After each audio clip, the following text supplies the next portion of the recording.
So, I'd like to talk about Escape from Tarkov a little bit. I've been playing this game for quite a while, having purchased the standard edition years ago when the game was still in alpha. Of course, even now, it's still in beta years later, but that's another story. Recently, I've been grinding mini quests, going through the Punisher line of quest by Proper, for instance, to try to get the Epsilon container, and also doing some of Jaeger's quests, Therapist, etc. I'm level 30 now, have 120 hours in the game, so I've been playing for quite a while in this wipe cycle, but I'm a bit late in terms of how far other people have already gotten since they started at the beginning of the wipe, but regardless, I feel that I've made decent progress, and also that I've gotten far enough into this game to give some thoughts about what it's like to be a standard edition player in this game. A perspective that you will not see very often, if at all, by any Tarkov YouTuber, like talking head marketer or streamer, since every single one that I have seen owns the Edge of Darkness edition. First off, I'd like to say a quick word about the title of the video. Undoubtedly, it will trigger some Tarkov fanboys by outright calling this game pay to win, but let me explain how it is absolutely inarguable that this is the case. Pay to win simply refers to a game where you can pay real money to get advantages over others, skip large grinds for those advantages, get head starts, that kind of thing. That's really all it means. So, if a game has a system in place where you can pay real money to get any sort of advantage over others, then that is textbook pay to win. Many people try to weasel and shift out of these easy to follow and understand definitions by applying no true Scotsman fallacies to every single game accused of this. These people seem to think that if the game doesn't allow you to instant wipe a server using your mom's credit card, then it is not pay to win. But this is a ridiculous standard that isn't applied to any other game that I've seen, really, of course, except the one that fanboy in question is defending. I've seen it countless times in regards to Tarkov. It's also funny enough that the people who do this, of course, own the Edge of Darkness edition almost every single time, but no correlation there, I'm sure. So, now that I've established what pay to win is, paying real money for any kind of in-game advantage, well, we can look at why Tarkov is most certainly, by this definition at least, pay to win.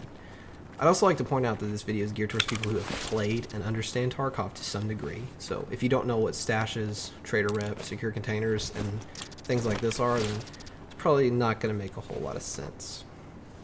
So in Tarkov, on the standard edition, you start with an absolutely abysmally tiny stash. It is 10 by 26 cells. So to put that into perspective, the Edge of Darkness edition is 10 by 66 cells. So that's a pretty big difference, obviously. But what does this stash size mean exactly? Well, it allows you to store many, many more items for barter. You know, trading items for equipment in this game is one of the main ways to get gear from traders and even the flea market alike, who players can put items up and ask for items instead of rubles and trade that way. So if you're a standard edition player, you really can't afford to do much of this. All the space that you have is likely going to be taken up by things that are necessary for quest progression and things that you need in the immediate. So this stash allows you to be more lenient with the timing and the rate that you go after inventory extenders as well. So things like document cases, weapon cases, item boxes, lucky scav containers, key tools, things like that. These are imperative to get as early as possible if you're a standard edition player, considering your already small stash size. And for those who say that stash size isn't some kind of advantage or convenience or whatever, I'd like to point out that even Edge of Darkness players pay ridiculous amounts of money for cases to increase stash size, spending, tens of millions of rubles on thick cases and weapon cases and the like to give them even more space. So if EOD players spend this sort of cash on items to increase inventory space, then what exactly do you think it's like for a standard edition player? It's an exercise in frustration trying to hold quest items in your inventory and store everything you need as a standard edition player. I cannot count how many times I've held off on doing a scav raid because I knew that if I did, I wouldn't have space for anything I got anyway. Or how many times I've spent more time managing and arranging my inventory than actually playing the game. Playing the standard edition causes half your gameplay to be Tetris instead of Tarkov. I know that's exaggerating a bit, but sadly, not by a whole lot. Now you can upgrade your hideout, finally, to give you more stash size, but people kind of just say this as an excuse to justify the game's tiered pricing. The hideout upgrades are insanely inefficient in terms of cost to space ratio. The first one costs 3.5 million rubles and only gives you another 10 cell row, so that makes the standard edition 10 by 36 instead of 10 by 26. And remember, Edge of Darkness is 10 by 66. So to get to the stash size an Edge of Darkness player has, well, you better hope playing this game is your job. That's what I'll say. On to another advantage that Edge of Darkness players have, and one that has particularly annoyed me the long time that I've played these games, is the secure containers. So, Edge of Darkness players get the Gamma container to start with, and what is this container exactly? Well, it's a 3x3 secure container versus the really paltry 2x2 container that Standard Edition players get. So, maybe if you don't play the game, that doesn't sound like much. But you can get a Grizzly in there, still have room for keys and other things, you know. On Standard, well, good luck. You're gonna have to take a, Salawa and a key tool or something. It's pretty annoying, and you're not really gonna shove a lot of items in there to guarantee that you get out with them. It's pretty difficult to do. So, but I can already hear people say, "Oh, you can grind for an even better container." Yeah, you can. Again, if playing the game is your job, but the way this has no bearing on the game being pay to win anyway. Paying to skip hundreds or thousands of hours of grinding is still pay to win. Like, let's be realistic.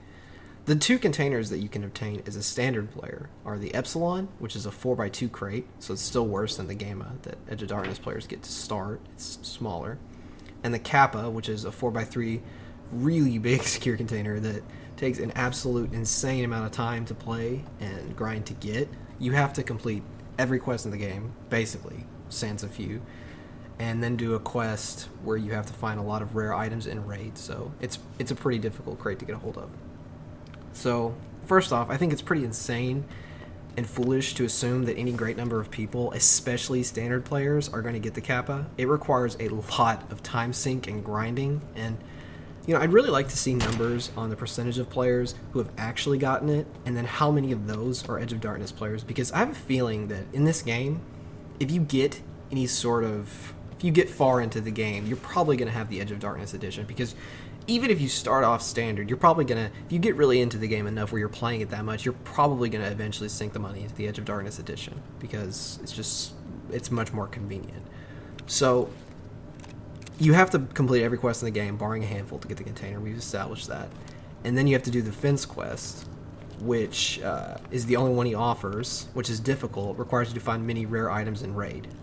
That's another issue with standard stash sizes that I've found, because I've found some of those items earlier on in the game, and I was going to hold on to them in case I ever got to that quest.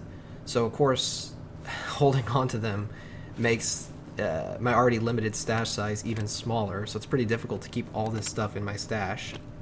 I don't have a lot of space to spare.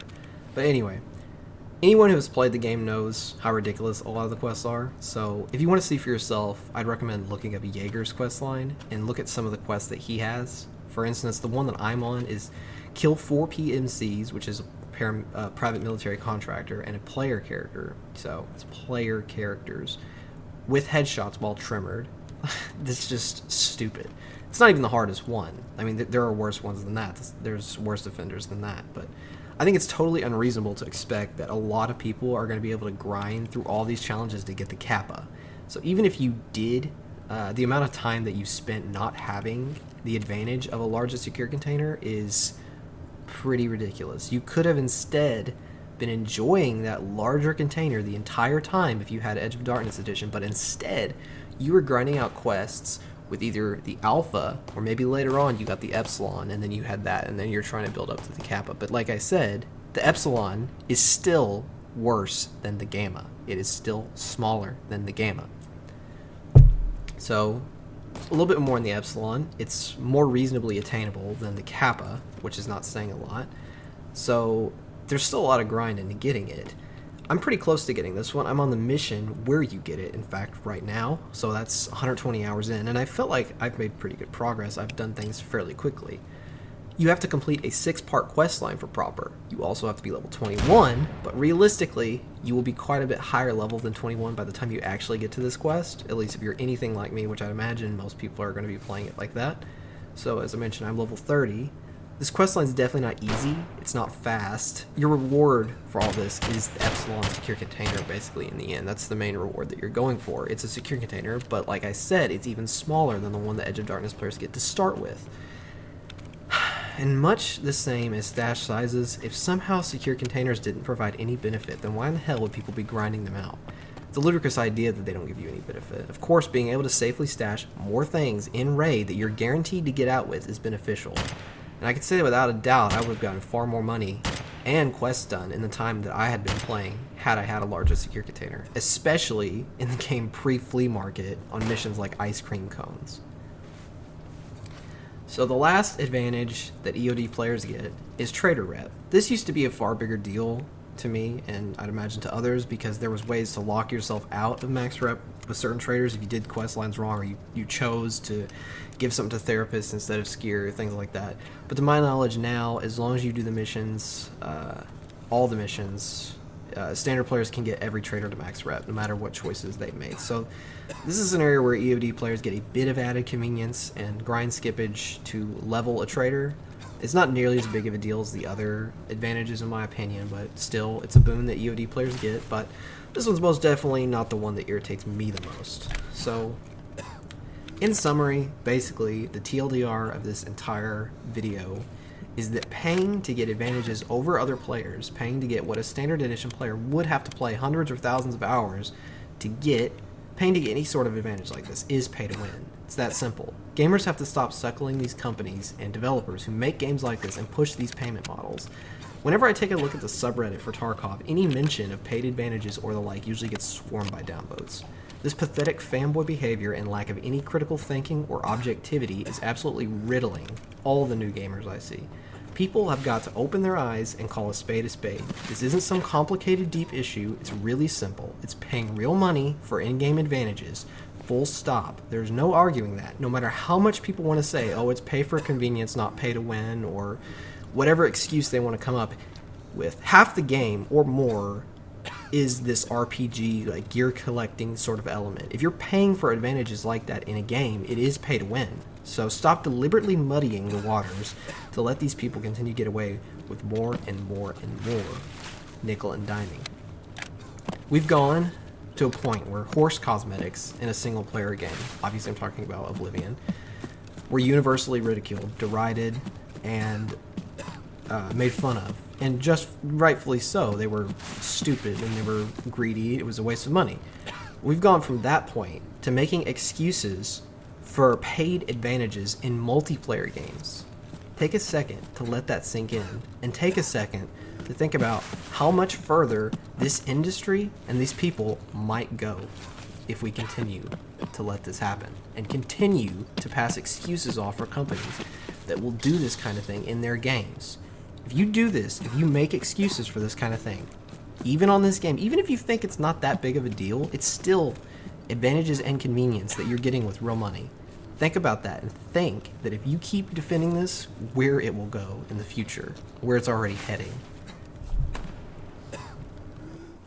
I'd also just like to say that it might sound like I hate this game from this video. I don't hate this game. I love the concept of this game. I love the way that weapons function in this game. I love the idea of the game. I like so much about this game. But for everything that I like, there are things that I dislike that are holding the game back. Like what I've mentioned in this video, but also like what I haven't mentioned in this video, like the skill grinding and just the grind in general in this game. So I do love the game. I love the concept of the game. And I really, really, I've enjoyed some of the time that I've had playing this game, but overall it could be so much better, and that's really what I want. I want the game to be made better, and I want people to call this what it is so that maybe it will change for the better. Because at present the game is like the good elements of a battle royale. It's the good elements of a survival game, and it's made these like bite-sized packages, and the maps that you go on, you don't have to spend as long as you would in a battle royale. It's not quite like a battle royale, but it's also not quite like a survival game, and it's just, the concept is great, and I'd like to see other people try it. I think it's way more fun than a battle royale game. It's less tedious, it's less boring, it's more tense, and I really like the concept. So I really just want to see the game be better, but who knows? I know I'm no big YouTuber, so my voice probably doesn't have much weight, but I just wanted to share my thoughts on the game and kind of explain what I thought about it, because I've been playing a whole lot of it lately and I've been thinking about it, so I wanted to make a video about it.